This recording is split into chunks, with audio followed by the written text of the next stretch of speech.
ನಮಸ್ಕಾರ ಕನ್ನಡಿಗರೇ, ಎಲ್ಲರಿಗೂ ನನ್ನ ಪ್ರೀತಿಯ ಯೂಟ್ಯೂಬ್ ಚಾನಲ್ PR ಯೂಟ್ಯೂಬ್ ಚಾನಲ್ಗೆ ಪ್ರೀತಿಯ ಸ್ವಾಗತ. ಕನ್ನಡ ನಾಡಿಗೆ ಅಣ್ಣವ್ರು ಕೊಟ್ಟ ಕೊಡುಗೆ ಏನು, ಇದರ 3ನೇ ಭಾಗಕ್ಕೆ ನಿಮ್ಮೆಲ್ಲರಿಗೂ ಪ್ರೀತಿಯ ಸ್ವಾಗತ. ಇವತ್ತು ಅಣ್ಣವರ ಒಂದು ವಿಶೇಷ ಮಾಹಿತಿ ನಿಮ್ಗೆ ತರ್ತಾ ಇದ್ದೀನಿ.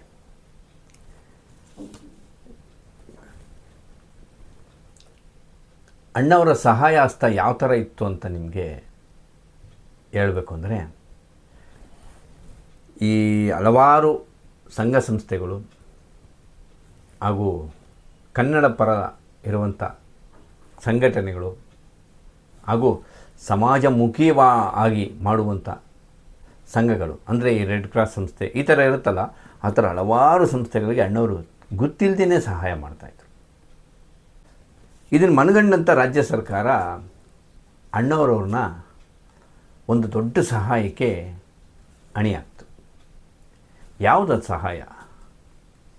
ಆ ಸಹಾಯ ಇವತ್ತರೆಗೂ ಯಾರೂ ಮಾಡೋಕ್ಕಾಗಿಲ್ಲ. ಇದು ಬರೀ ಕರ್ನಾಟಕ ಅಷ್ಟೇ ಅಲ್ಲ, ಇಡೀ ಜಗತ್ತಿನ ರೆಕಾರ್ಡು. ಈ ಸಹಾಯ ಯಾರು ಕೇಳು ಮಾಡೋಕ್ಕೆ ಆಗಲ್ಲ ಅಂಥ ಒಂದು ಅತಿ ದೊಡ್ಡ ರೆಕಾರ್ಡ್ ಇದು. ಏನದನ್ನು ನಿಮ್ಗೆ ಹೇಳ್ತೀನಿ ಬನ್ನಿ. ಈ 90ರ ದಶಕದಲ್ಲಿ ಕರ್ನಾಟಕ ಸರ್ಕಾರ ಈ ಯುವಜನ ಇಲಾಖೆ ವತಿಯಿಂದ ಇಡೀ ಕರ್ನಾಟಕದ 21 ಜಿಲ್ಲೆ ಆಗಿದ್ದು 21 ಜಿಲ್ಲೆನೋ 21 22 ಇತ್ತು, ಆ ಎಲ್ಲ ಜಿಲ್ಲೆಗಳಲ್ಲೂ ಜಿಲ್ಲಾ ಕ್ರೀಡಾಂಗಣ ನಿರ್ಮಿಸಬೇಕೆಂದ್ಬಿಟ್ಟು ರಾಜ್ಯ ಸರ್ಕಾರ ನಿರ್ಧಾರ ಮಾಡುತ್ತೆ. ಸರಿ ಆಯಿತು, ನಿರ್ಧಾರ ಮಾಡಿ ಅವರು ಅದನ್ನು ಟೆಂಡರ್ ಕರೆಯೋಣ ಅಂತೆಲ್ಲ ಪ್ಲ್ಯಾನ್ ಮಾಡಿ ರಾಜ್ಯ ಸರ್ಕಾರ ಅನುಮೋದನೆ ಆಗುತ್ತೆ. ಆಗ ಅದಕ್ಕೆ ಬೇಗ ಆಗುವಂಥ ಖರ್ಚುಗಳು ಮತ್ತು ರಾಜ್ಯ ಸರ್ಕಾರ ಅದಕ್ಕಿಟ್ಟಂಥ ಹಣಗಳು ಟ್ಯಾಲಿ ಮಾಡಿದಾಗ ಸ್ವಲ್ಪ ಕಮ್ಮಿ ಆಗುತ್ತೆ. ರಾಜ್ಯ ಸರ್ಕಾರ ಇದನ್ನು ಹೇಗೆ ನಾವು ಸರಿದೂಗಿಸ್ಬೇಕು ಅಂತೆಲ್ಲ ಯೋಚನೆ ಮಾಡಿದಾಗ ಅವ್ರಿಗೆ ಬಂದಿದ್ದ ಐಡಿಯಾ ರಸಮಂಜರಿ ಕಾರ್ಯಕ್ರಮ. ಅವ್ರಿಗೆ ಒಂದು ರಸಮಂಜರಿ ಕಾರ್ಯಕ್ರಮ ಆಯೋಜನೆ ಮಾಡೋಣ, ಅದರಲ್ಲಿ ಬರೋ ಟಿಕೆಟ್ ಕಲೆಕ್ಷನ್ ಎಲ್ಲ ಈ ಕಾರ್ಯಕ್ರಮಕ್ಕೆ ಇಡೋಣ ಅಂತಬಿಟ್ಟು ಅವ್ರಿಗೆ ಪ್ಲ್ಯಾನ್ ಆಗುತ್ತೆ.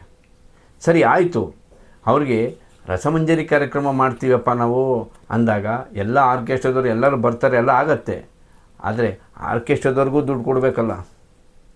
ಅವರು ಅದನ್ನೂ ಯೋಚನೆ ಮಾಡಿದಾಗ ಅವ್ರಿಗೆ ಕಣ್ಣಿಗೆ ಕಾಣಿಸಿದ್ದೆ ನಮ್ಮೆಲ್ಲರ ಆರಾಧ್ಯ ದೈವ ಅಣ್ಣವರು. ಅವರು ನೇರವಾಗಿ ರಾಜ್ಯ ಸರ್ಕಾರದ ವತಿಯಿಂದ ಅಣ್ಣವ್ರ ಕಡೆ ಹೋಗ್ತಾರೆ.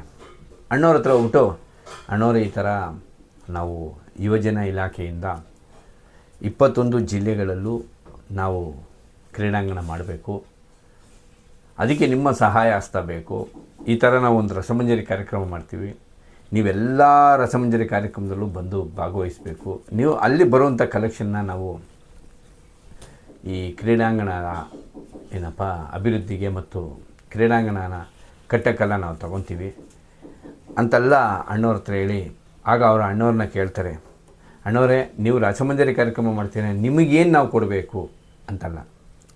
ಆಗ ಅಣ್ಣವರು ಎಂಥ ಮಾತಾಡ್ಬಿಟ್ರಿ, ನನ್ನ ಜನ ನನಗೂಟ ಹಾಕಿದ್ದಾರೆ, ಆ ಜನಕ್ಕೆ 2 ಅವರ್ 3 ಅವರ್ ಸ್ಟೇಜ್ ಮೇಲೆ ನಿಂತ್ಕೊಂಡು ನಾನು ಹಾಡಾಡ್ಬಿಟ್ರೆ ನನಗೇನೂ ಆಗಲ್ಲ, ನಾನೇನು ಸೌದೋಗಲ್ಲ, ನಾನೇನು ಸುಸ್ತಾಗಿ ಬಿದ್ದೋಗಲ್ಲ. ನೀವು ಎಷ್ಟು ಕಾರ್ಯಕ್ರಮ ಬೇಕಾದ್ರೆ ಮಾಡಿ ರಸಮಂಜರಿ ಕಾರ್ಯಕ್ರಮಕ್ಕೆ, ನನ್ನ ಅಭಿಮಾನಿ ದೇವರುಗಳು ಕ್ರೀಡಾಂಗಣದಲ್ಲಿ ಆಟ ಆಡಬೇಕು, ಕುಣಿಬೇಕು, ಕುಪ್ಪಳಿಸ್ಬೇಕು.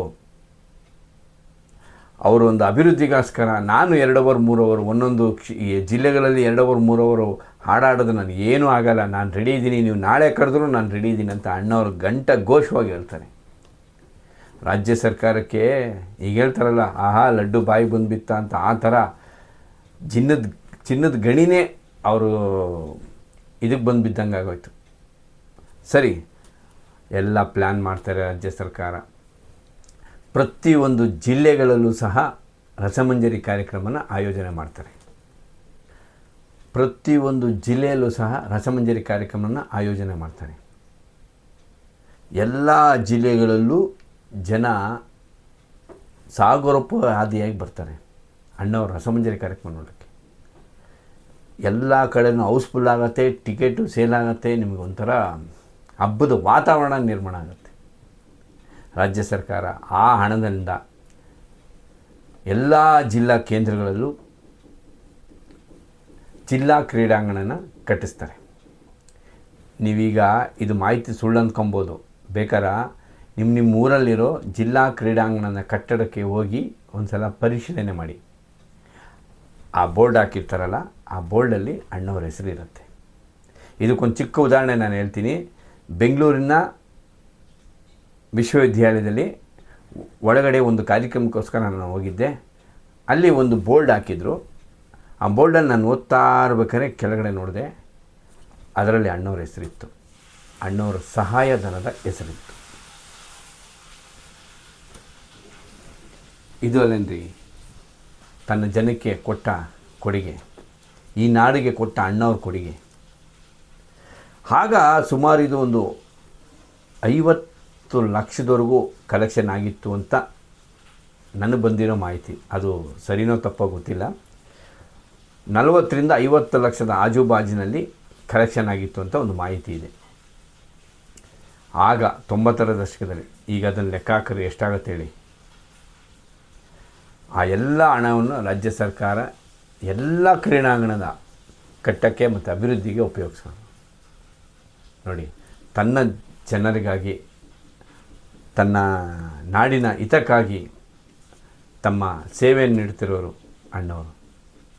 ಇದು ಅವರು ಈ ನಾಡಿಗೆ ಕೊಟ್ಟ ಕೊಡುಗೆ ಅಲ್ವಲ್ಲಿ. ಇದು ಅಣ್ಣವರು ಮತ್ತು ಕನ್ನಡಕ್ಕೆ ಇರೋ ಸಂಬಂಧ.